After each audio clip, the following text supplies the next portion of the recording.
Сәлем баршаңызға, сүйікті оқырмандарым, каналыма қош келдіңіздер. Бүгін қазіргі таңда хит болып жатқан мастер-класста үйретіп жатқан пирогты бірге пісіретін боламыз. Видеоның соңына дейін көріңіздер. Каналыма тіркеліп, жанында қоңырауша белгісін басуды ұмытпаңыздар. Менің жаңа видео рецепттерімді бірінші болып көресіздер. Ауызашарға осы мампар деп аталатын керемет дәмді тағамды жасап көріңіздер. Келесі видеомда шығаратын боламын. Ең алдымен бізге пирогтың керек заттың барлығын описанияға қалдырып кетемін, қанша грамм керек екенін. Ең бірінші електен өткізілген ұнымызды қосамыз, сосын бір жұмыртқамызды қосамыз, оны үстіне қантты қосамыз. Қант емде 50 грамм.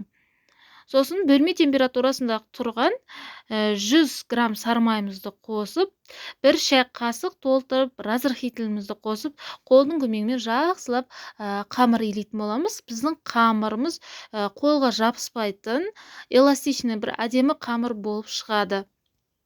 Достар, егер осы видео рецепт сіздерге ұнап жатса, менің каналым дамуына өз үлестеріңізді қоссаңыздар деп сұраймын. Видеоның астында поделиться деген батырманы басып, әпкелеріңізбен, сіңілдеріңізбен бөлісіп қоюды ұмытпаңыздар.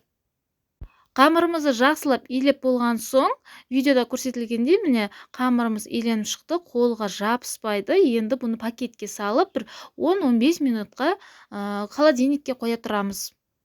Холодильниктен шыққан қамырымызды осында кішкене ұн сеуіп жесеңіздер болады, немесе сармай жақсаңыздар болады. Бір қабатына осылай оқтаудың көмегімен бірінші жайып алдым, немесе сразу сіздер өз формаларыңызды қолыңызбен жайып шықсаңыздар болады. Енді бұл жерде өздеріңіз қалауыңызша видеодағыдай осылай қамырымызды жайғастыратын боламыз. Мендегі диаметр 24 диаметрі. Барлық қамырымызды осылай жайғастырып болған соң, енді начинкасын дайындайтын боламыз. Начинкасы бізге осында грек жаңғағы керек болады. Менде 120 грамм грек жаңғағы, оны осы пышақтың көмегімен кішкене майдалап аламыз. Майдалап болған соң, оны тестоның үстіне жайғастыратын боламыз. Тестоның үстіне сразу жайғастыра береміз. Осыны жайғастырып болған соң, енді біз мейізімізді жуып, тазалап, алдын ала құрғатып аламыз.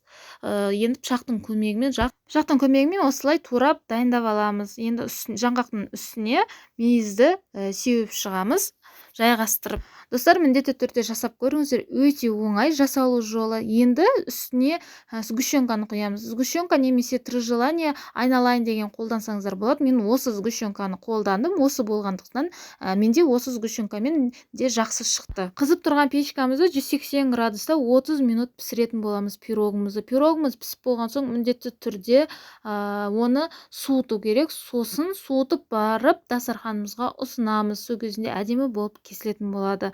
Достар, егер осы видео рецепт ұнап жатса, менің каналыма тіркеліп, жанында қоңырауша белгіні басуды ұмытпаңыздар. Достарыңызбен бөлісіп қойыңыздар. Видеоның астында поделиться деген батырманы басып. Сіздерге рахмет, видеоның соңына дейін көргендеріңізге.